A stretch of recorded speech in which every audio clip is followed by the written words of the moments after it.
Hello there, welcome back to coverage here at Grand Prix Oakland. I'm Marshall Sutcliffe. I'm in the booth with Eduardo Sajgalik, and it is time for round 2 action where we have Matt Sperling versus Amin Yountz, and we are underway. Now, Sperling, he's playing Grixis Death Shadow, a deck that peaked very high in Modern, and then it's kind of gone away a little bit, at least by the comparison to where it once was. Where do you think it's at now, Eduardo? I think the version Matt's playing is pretty close to where it's at now. It's kind of a composite list. But is it still great? I mean, remember when it was the best deck for a while? So the thing with Grixis Death Shadow is that it was a deck that was championed by people that like this kind of play style, but when it wasn't the best deck, the people that like to play decks like Grixis Death Shadow tend to migrate. So it didn't get all the innovation that it should have recently. So that's kind of where it's at. I don't think it's a bad deck. It's probably just not the best deck in the format, so to speak. So a lot of people moved away. So the innovation on it has slowed down. But it's still a reasonable deck. I mean, look at this turn 1 from Sperling. Bobble, crack a fetch land, double Street Wraith. He's at 13. No, he's got another one, a third Street Wraith. Are we going to see Gurmag Angler turn 1? What in the world? Now Thoughtseize you. Go to 9. Wow. Okay, so we're on a mulligan. I think this choice is easy, but yeah. Yeah, so mulligan to 5 here for Amin. By the way, Matt has access to 2 draw triggers from these Mishra's Baubles, so we'll draw 2 cards. Yeah, that's on right. Amin's, yeah. Boy, but what if you just measured thing in terms of game actions, right? I mean, Sperling's 1, 2, 3, 4, 5, 6, 7. Sperling loves vintage, right? Yeah, vintage and legacy are kind of his thing now. He's an old school player. Yeah. Now. Yeah. No, he literally plays old school. He does. Oh, he just drew Gurmag Angler. Did he really? Yeah, I think that'll be easy enough to cast, yeah, right? I don't know. Now it's turn 2. I'm not that impressed. He even has a lightning bolt for this scout, and yeah, so this is exactly the position where Sperling wants to be, putting pressure and disruption on. So yeah, I think Sperling's pretty far ahead actually in this game right now.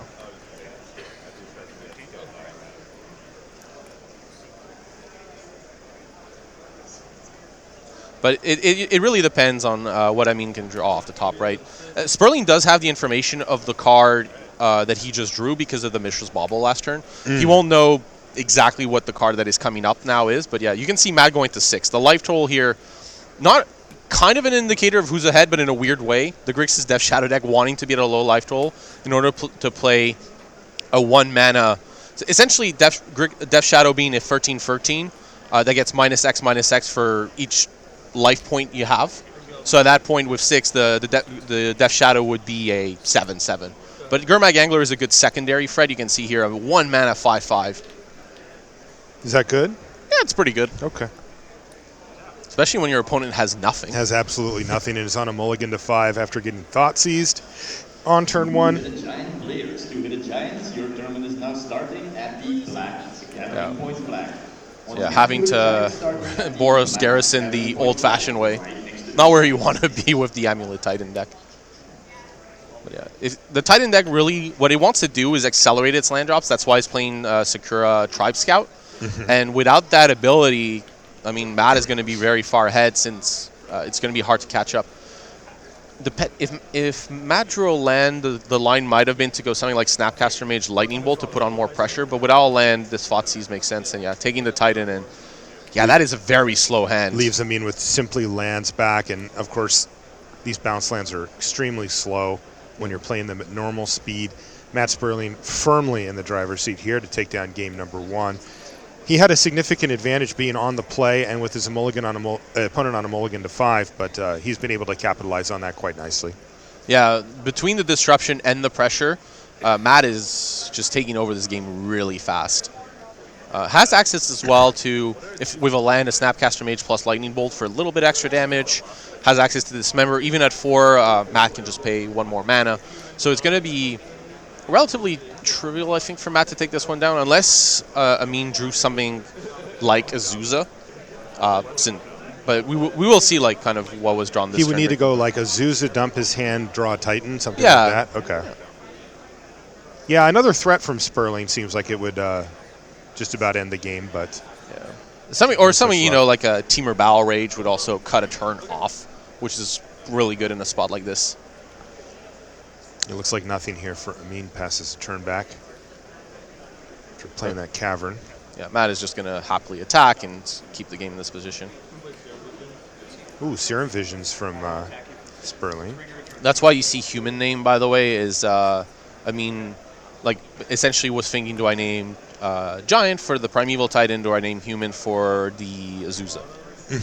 And one of them is much more likely to get cast. Also, Sperling's not playing counter magic that will counter those cards. So, in comes the Gurmag Angler. Down to 10. And he is flailing at this point. So, we should be seeing Matt Sperling lock up game number 1. Now, game number 2, that could be interesting. We could see a full-powered hand from Amin as well as being on the play, and things will look quite a bit different. Yeah, and it really depends on which sideboard plan kind of comes up. But here, and we'll discuss that, once this game actually ends. Matt still has to deal the damage, but with Matt going end of turn Lightning Bolt, that's just insurance essentially.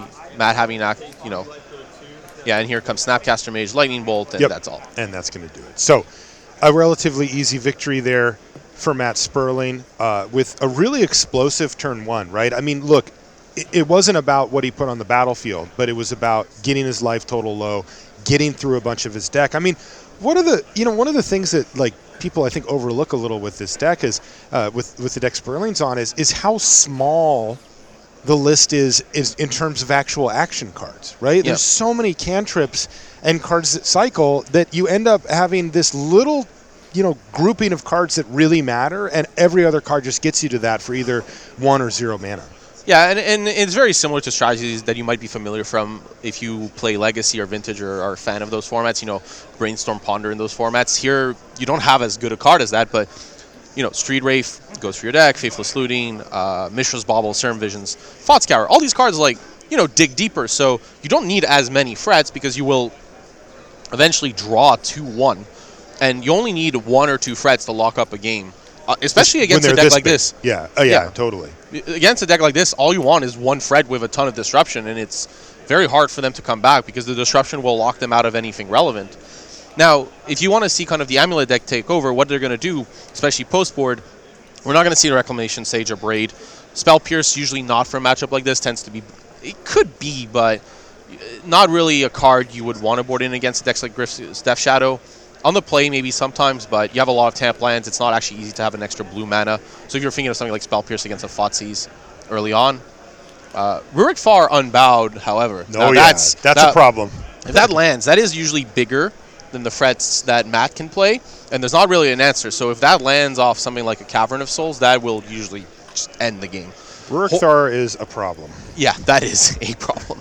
Hornet Queen can be difficult to land, but is okay as an alternative threat. But I don't think you need it. I think the Primeval Titan plan is fine, and you will almost always get Rurik Far. 2 Obstinate Bailoffs, kind of nice if your opponent, it's not just that they can't, discard it. It's also, because then you get a bonus. It's also a good mid-range threat. You gain 4. It's not very good against the threats your opponent's presenting, but sometimes that can just be the turn on the clock. So usually you'll see the Obstinate Bailoffs come in. Relic of Progenitus, good against the deck with Delve. And Snapcaster Mage, Fire Spout not coming in. Tireless Tracker, a good alternative threat, especially if your opponent's boarding out Fatal Push and Dismembers. Which, Matt will shave in favor of something like Disdainful Stroke. Really good against a deck trying to slam a 6-mana spell. Right. Otherwise, we're just going to maybe see 2 Kolaghan's Command because it gets Amulet of Vigor, the namesake card of these Amulet Titan decks. And I think that's kind of it. You might see the Stubborn Denial, the Snapcaster Mage, but both decks are not going to sideboard a ton. They're going to stay relatively focused on their Game 1 plan. But, one of the things about Modern is both of these decks have access to tutoring, right? Mm-hmm. You have Summoner's Pact on Amin's side. And then on Matt's side, you mentioned this engine, right? Street Wraith, Faithless Looting, Thought Scour. So because you are going for your deck so rapidly, having even 1 or 2 of cards, you have access to a lot more because you're looking at more of your deck. So playing a 2 of in a deck like this is equivalent to a 3 of in a deck without card draw because you're more likely to see them. So yeah. Even though there's not a lot of sideboard cards, we're essentially going to see a much larger impact from them. Amin only needs to play 1 Rurik Far because once it slams down, that's it. And there's a lot of ways to get it.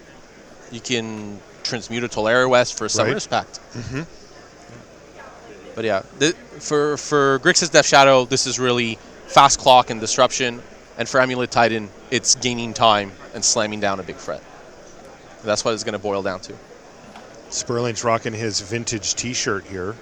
Vegas 2015. I think it's 2015 is vintage now. I think so. It's at least legacy.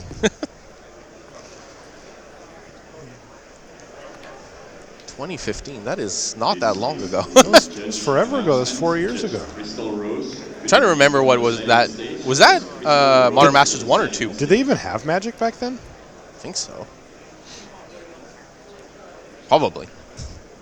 But nobody can tell. Right. There's no way to find These out. cards might have just existed, right? They said they were printed in 2012, but maybe it's a lie. Well, looks like players are just gearing up here. Amin's taking a look, and he says, I keep, and they both have kept. All right, we are underway here in game number 2. Colony Garden is going to kick things off for Amin. I really like Colony Garden in a set like this. That's a turn, right? Yeah, because Matt has a lot of frets that are large, so that can just gain a turn. It's not very good against the card Team or Battle Rage, but at least Matt has to have that card and use it. Yeah, but like last game, it would have chump blocked for 1 5 damage attack and perhaps bought, a full another turn, that's huge. Yeah, no, for sure. It looks very innocent, but the 0-1 plan is very important here. And you see Matt thinking a lot on this turn 1.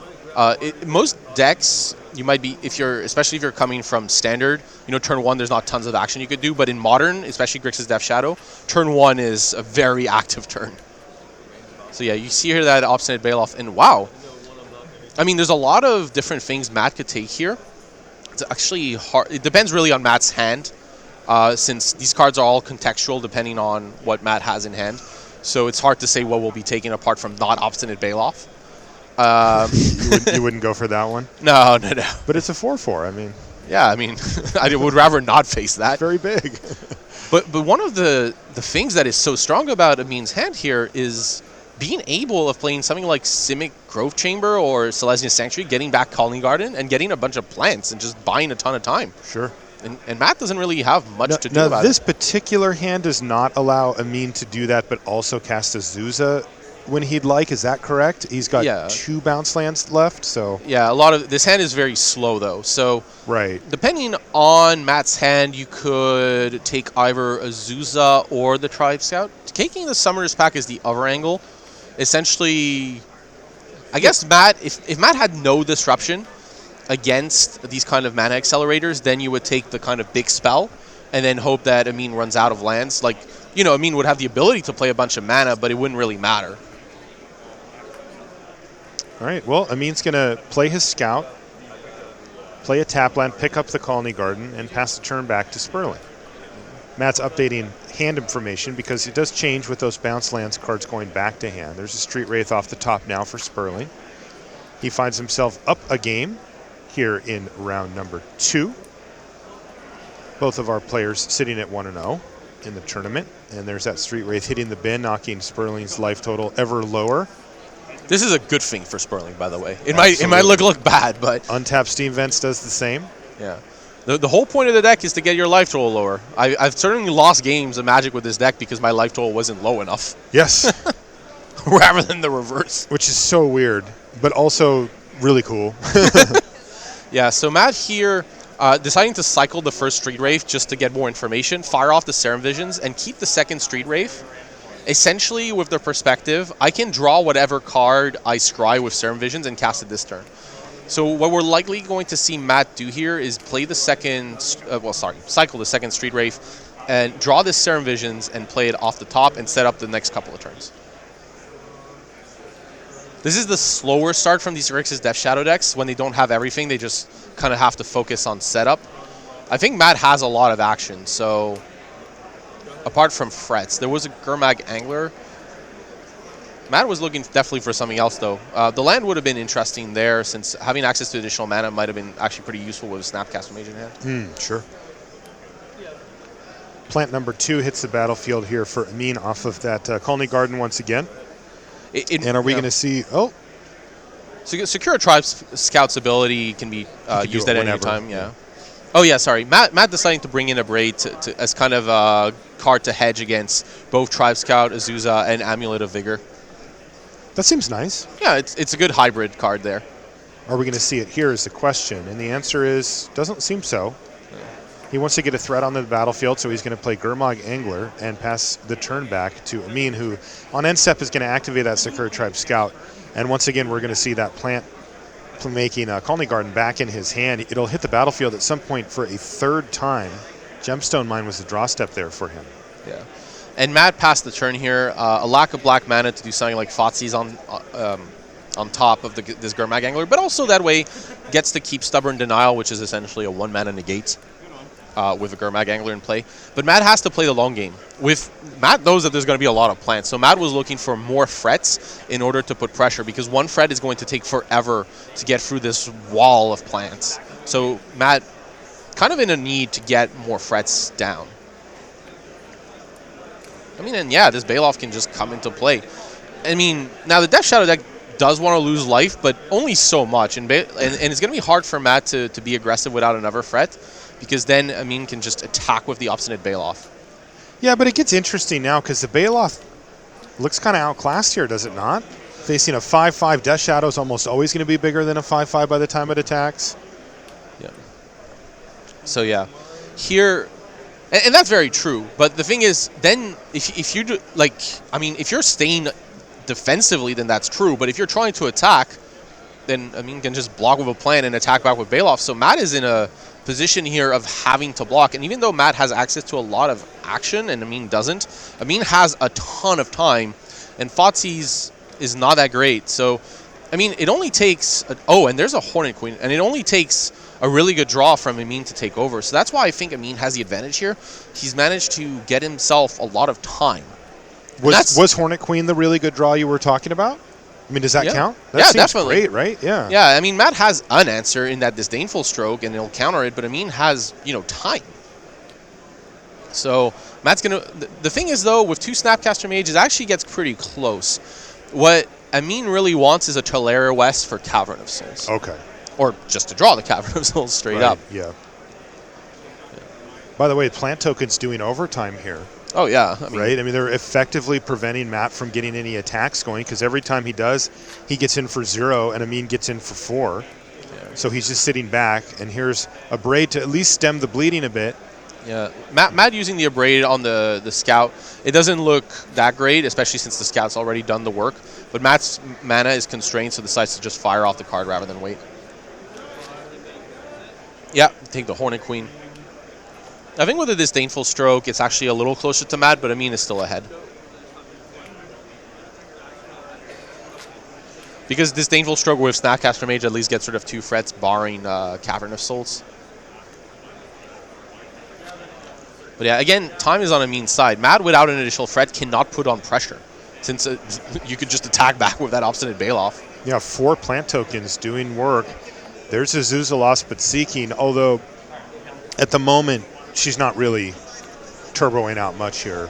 No. And here, heads up play from Amin to keep the land in hand. Could have played it, but decides to keep it in hand just in case Matt has something like Kolaghan's Command, because then Matt could Kolaghan's Command on draw step and get rid of Amin's last card. So Amin, by not playing the land, kind of giving himself that insurance. Protects against that type of spell smart stuff from Amin here. Although if he literally drew Obstinate Baloth, that would be really funny. No, it's... I mean, or Summoner's Pact for Obstinate Baloth, yeah. And look, there it is. But yeah, and very smart play here by Amin, because he gets to protect, I believe, a Summoner's Pact, right? Yeah, exactly. Really great stuff from Amin. Seriously, that's the kind of mistake that if he would have had a misstep there, he would have had to discard it or put himself in an awkward position as far as casting it goes. So yeah, he would have probably had to cast it and get an Obstinate Baloth, which, I mean, is fine. But you can't really attack because Matt could just block. And really, he'd like to get something other than, right, something better. Yes. By the way, here's this stupid Colony Garden again. Colony Garden. You know when there's like match MVPs? Yes. Colony Garden is the MVP of this Colony game. Garden's the real MVP for sure. Oh man, it looks so innocent. Now, he has decided to keep this one in his hand, I guess, for similar reasons to before, rather than get that plant value. I mean, also played a land bread, so. Oh, that's right. I didn't realize that Azusa died. My bad. Yeah. Sorry. No, he might be just...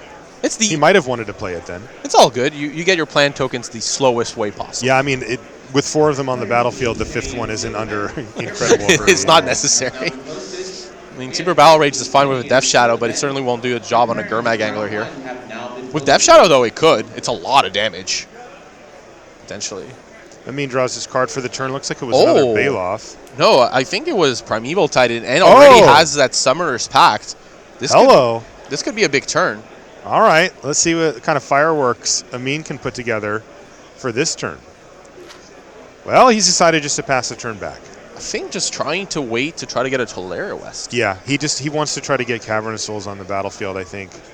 Yeah, because... And you can see why. I mean, Sperling is sitting on Disdainful Stroke.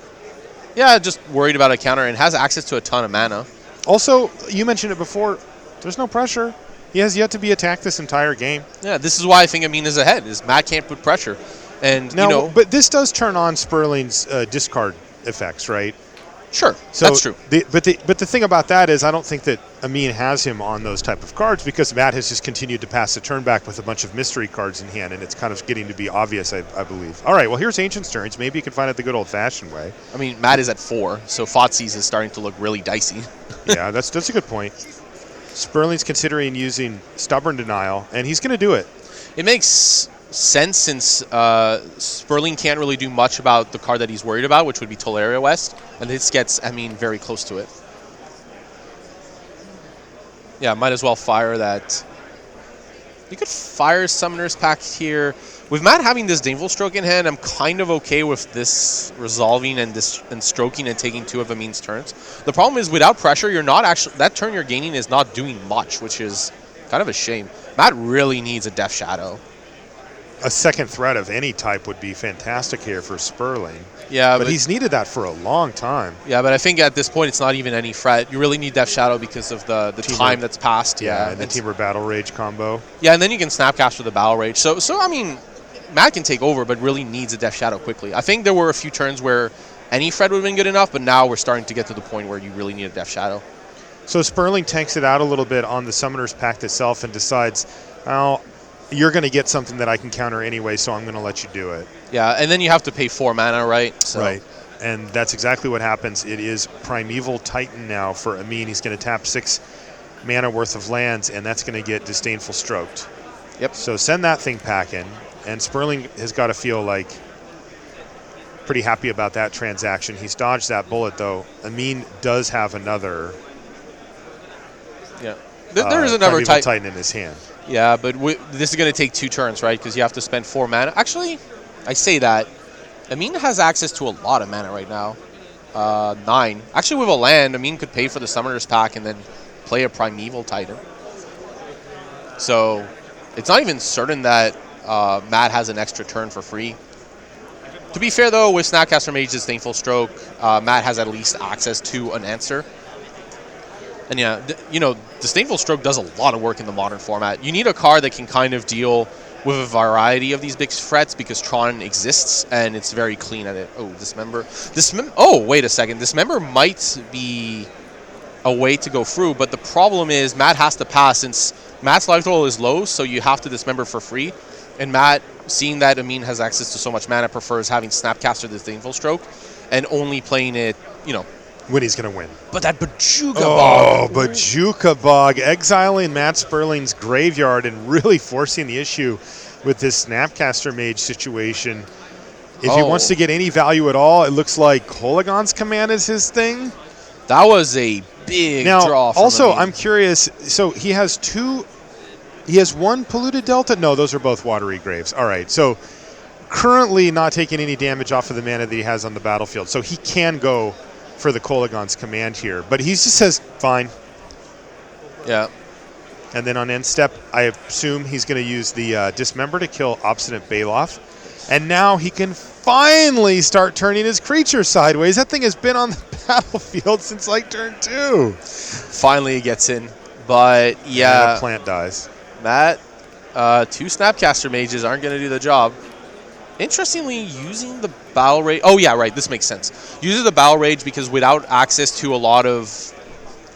this is Matt's best way to win.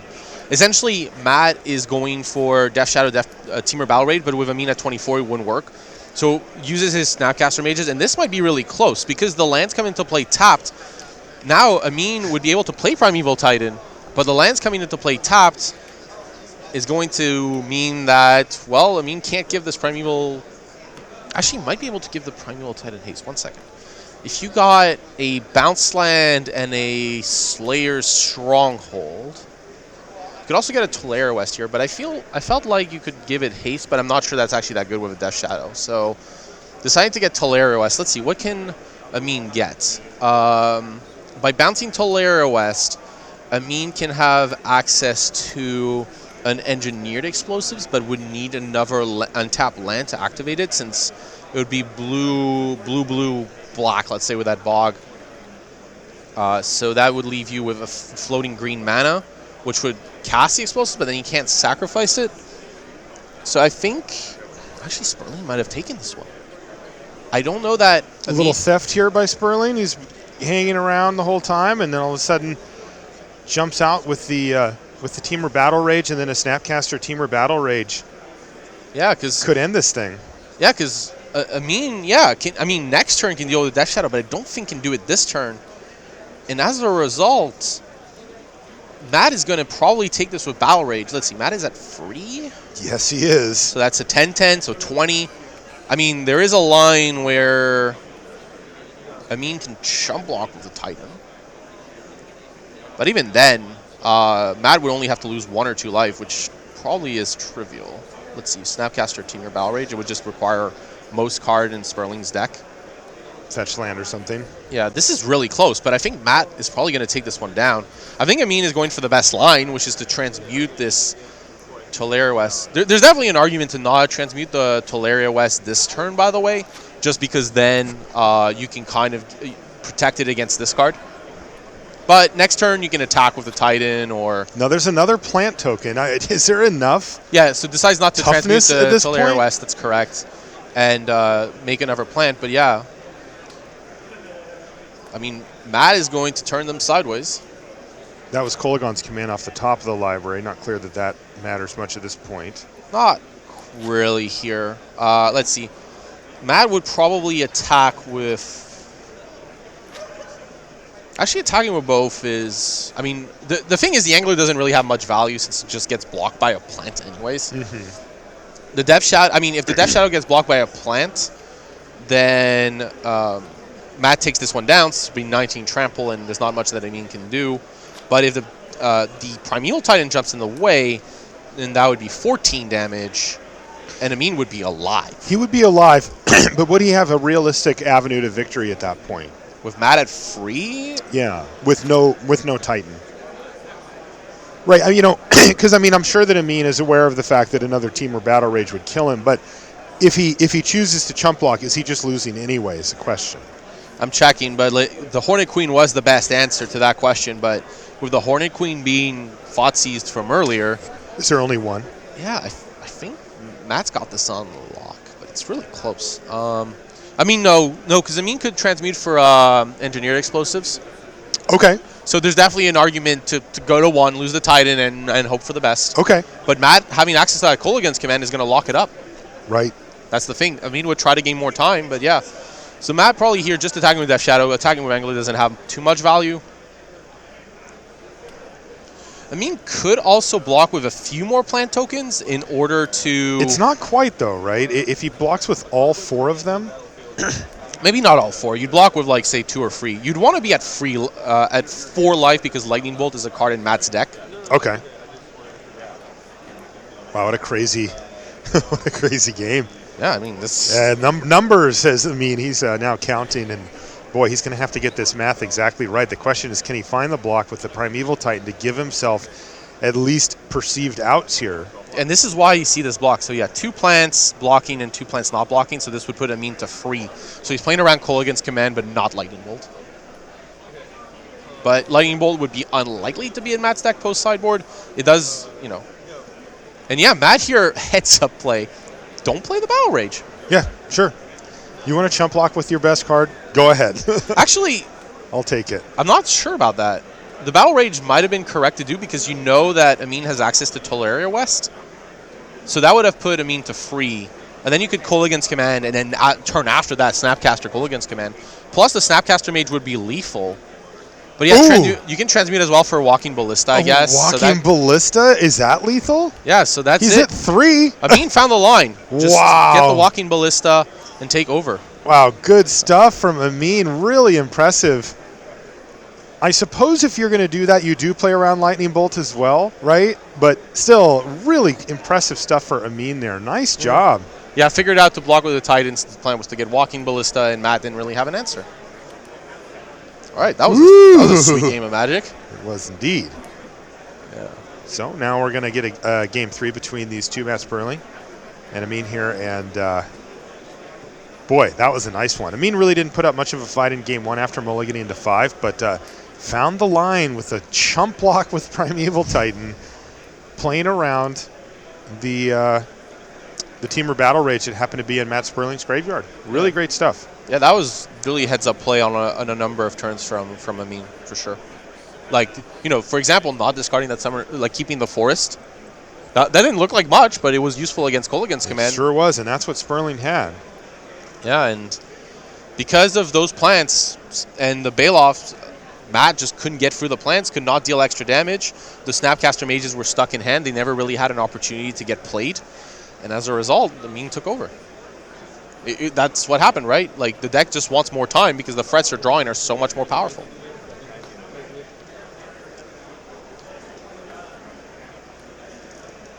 But yeah. Walking Ballista being transmuted by Teleros feels so gross, though. That is disgusting. At least you can't. A great can't. way to finish off an opponent on low life total, Yeah. among other things that it does in the format. Yeah. Yeah, I played Hardened Skills in Liverpool, and it ate a lot of Noble Hierarchs. A lot of them. Oh, yeah. Birds and Noble Hierarchs for breakfast. I bet. I'm hungry. Oh, yeah. Oh, yeah, I'm too. Yeah. Man, this has been game 1, as you said, very quick, kind of trivial, because Matt had a very good draw, and Amin had a mulligan to 5, disruption, aggression. This game lasted a while because Amin made those plants, had a Bailoff to kind of fret in a counter swing, and with Matt not having a fret, Amin was able to just draw, even though that Bajuga Bog was important, though. Otherwise, Snapcaster Mage on Disdainful Stroke would have bought Matt the time and the extra 2-1 body. That would have been enough to take over the game. But yeah, Amin with the Bajuga Bog there, really, that was really powerful. Sperling's got to be a little frustrated at that game, though, having gotten that Gurmag Angler down early and then just had to stare at Amin while doing kind of defensive measures for turn after turn after turn after turn. He needed to find another threat to start applying actual pressure to Amin's life total and just never could. It was just a little bit too late at the end there. Yeah, I mean, it's a frustrating game, but kind of you were behind most of the game, so the frustration comes that maybe there's a light at the end of this dark tunnel of plants. No, there's just more darkness. No, there was more plants, yeah. There were more plants. Yeah. But yeah. Also, though, we did see a bit of a transformation from Sperling there with a lot of counter magic, hand disruption, clearly having gone to great lengths in his sideboard to disrupt the main game plan from Amin, but perhaps at the cost of finding some threats of his own. Yeah, for sure here. Amin just needed time, really. That's it, and got it. The Colony Garden was the MVP of that match, though. No question. Absolutely. For me. It was just the army of plants. It was. But yeah, you talked about it in game number 1, and it absolutely was the case in game number 2. Plants decided that one. Yeah. I really love this interaction of Mistress Bauble and Fetchland. You get the option to like check the top of your library and you're like, this card's good, I'm gonna wait. And if this card's no good, I'm just gonna shuffle it away. Totally. Yeah. Mistress Bauble is really good in this Grexis Staff Shadow deck. As you said, you wanna find your key cards. Well, that's one way to do it. Plus, when you're playing a deck with Thoughtseize, well, you wanna know what's coming up too. You get more information.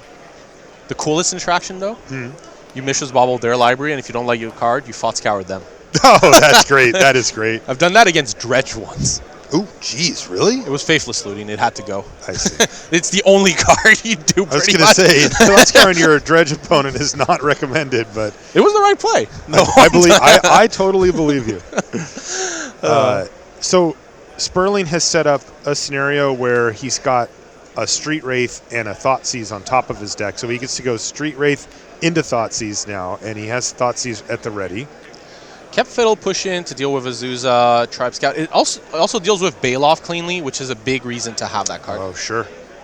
And we're going to see that here as well, right? First things Thoughtseize and then kill the scout. Yeah, definitely kill the scout. Like, if you can get rid of the turn 1 mana producer, you would. Sperling going for the frets. 2 Spell Pierce. That's the thing.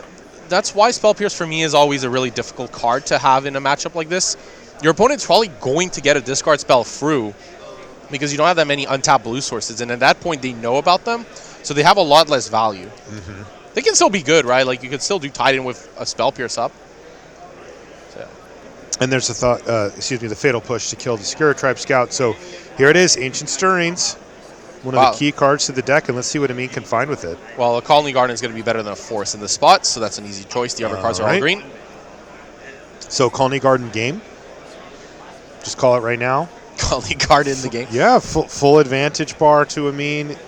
All right, never mind. He didn't play it yet, so we're not going to give him the win quite yet. No, but it's not as good as it was in the last game because Amin doesn't have bounce lands. There's Tolaire West, not Boros Garrison or Simic Grove Chamber. Yeah, he got to replay that stupid thing 4 times. Maybe 5, right? There was a 5th at the end, yes. How are you disgusted this? It was great. I actually love that card, so. Oh, that card was great in draft. That set was so I'm kind aggressive. of more viewing it from Sperling's perspective, just like, how is this? So by the way, here on what's going on in this game, Sperling kind of got the early turns down on lock. But, oh, wow, and you see Sperling here with that interaction, looking at Amin's top of the deck to see if you Thought Scour Amin or not. Let's see if he's going to do it. If it's really good, he might do so. It's an Ancient Stirrings. I think you do. He does! Oh, man. Man, Matt really needs a fret. Eduardo's just killing it right now. That is Called it. Such gas. Called it. Yeah. Ooh, that Grove Chamber. That is a good draw. Because basically this game is very slow. Yes. So Amin has tons of time, and Grove Chamber being 2 mana and 1 card is going to be executed because Matt cannot find pressure. It just Culligan's Command and Stubborn Denials.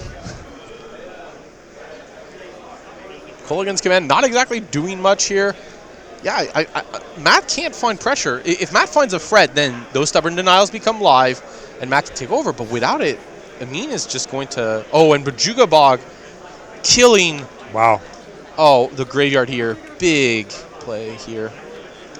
Decides the Culligan's Command... Oh, yeah. Here, yeah, this is good for Matt. You has to find a threat, so what do? You Culligan's Command back a Street Wraith. Oh, sure. Then he has to choose what his other mode is. Discarding's fine, but there's this, he knows about the Spell Pierce too. So. Right, so he's just really drawing out a Spell Pierce, which is exactly what happens. And Matt Sperling loses his whole graveyard. That is an important resource for a deck like this. And he finds more reactive spells. His entire hand is land, a couple of counter spells, yeah, I'm giving and a the removal spell. I'm giving the advantage to Amin here. You know, like... I mean, Sperling has chosen post-board to be extremely reactive. And that means that he just hasn't had threats when he's needed them. To be fair, he doesn't bring out any threats. It just hasn't drawn them. Oh, sure. But so what does he bring out then? You probably bring out some of the marginal cards like Lightning Bolts. Okay. Inquisition of Kozilek against a deck like this is okay, but not always. Uh-huh. Yeah, so you board out a lot of the marginal cards because there's not much you're boarding in. So. Then he's just running bad.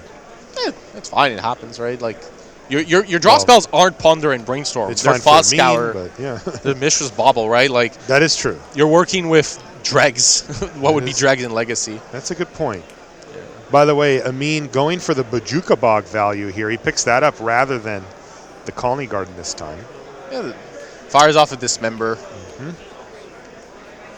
So keeping the engines at bay.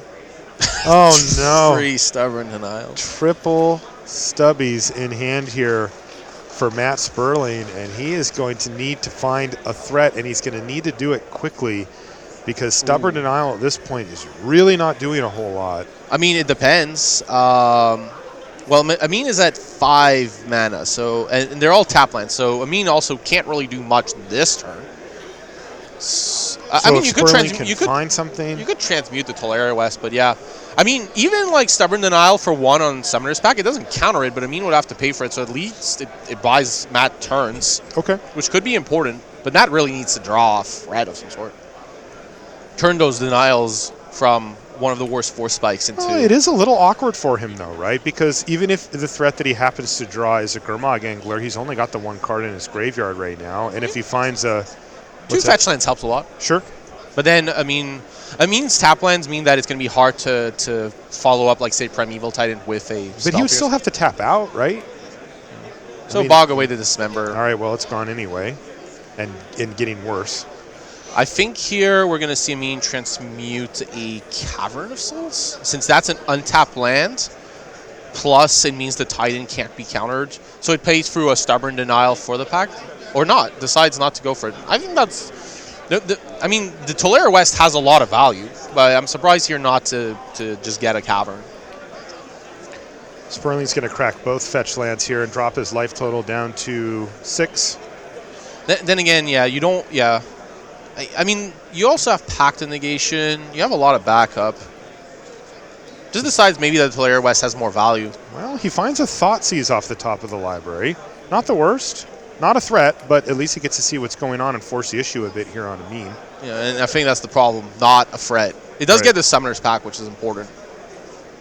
Especially with free stubborn denials that Amin only has to pay 1 for. You kind of want to get rid of the Summoner's Pack. There's not much else. But yeah, Amin here can just Tolaria West for a Summoner's Pack, which is why you saw him not fire it off. So I see. Trying to play around a top deck. Smart. Yeah, smart backup plan there for Amin. Yeah. I think he can suspect there's a Stubborn Denial in Matt's hand. Probably doesn't suspect 3, but suspects a lot of conditional cards like Disdainful Stroke and the like. I wonder if there's a situation where Sperling gets him by casting 2 or even 3 of them on something. That's quite possible. Probably not the ideal situation for Sperling, but nobody plays around the 3rd one, right? Yeah. I mean, as long as Amin doesn't do something like Summoner's Pact plus Pact of Negation in the same turn, then I think it's fine. The Pact of Negation doesn't really do much in a spot like this. Could also just, getting a Walking Ballista is fine too. You could get a Bounce Land to get back the other Tolaria West in play and keep the mana flow. But I like the Ballista here. It's kind of a threat. And it doesn't, and you could just play it for 1 and start pumping it up. Then it gets through Disdainful Stroke. Slow, but it does, it does work. And then you have Spell Pierce and Pact of Negation to deal with a Kolaghan's commands. I mean, with Matt at 4, you could. You could. Don't need much. You're right. You could just cast it for 8, of course. For X equals 4, of course. But then you're running into Disdainful Stroke, with Amin might suspect Matt has.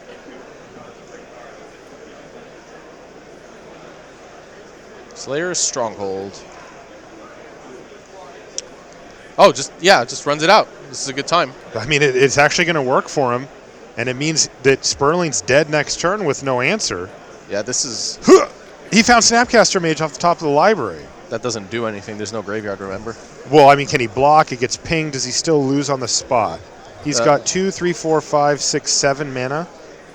Let's see. You Snapcaster Mage to chump block, so... Then it gets pinged. Nah, it's over. Amin can just up the Ballista by 1, and then it's 2 and 2. And then 2. Yep. Yeah, and there's... Wow. Yeah, Amin is just going to take this one down. Matt drew a very reactive hand without any pressure, and that's kind of how it works. Without the pressure, that you need pressure and disruption, and we saw Matt not have the pressure. Right. He only had the disruption half of the equation, and that is simply not enough. So Sperling's going to go ahead and cast Snapcaster Mage. No relevant targets in the graveyard. Amin can tap Simic Growth Chamber to put a counter on, and then immediately remove it to kill the Snapcaster Mage. That would clear the way for 2 damage coming through, and then it's trivial to win the game from that point with multiple counters. And Sperling extends the hand. Great job by Amin to work his way through those games, and really tough draws for Sperling, especially in that last game. Like you said, it looked like his deck was fully reactive, but it wasn't.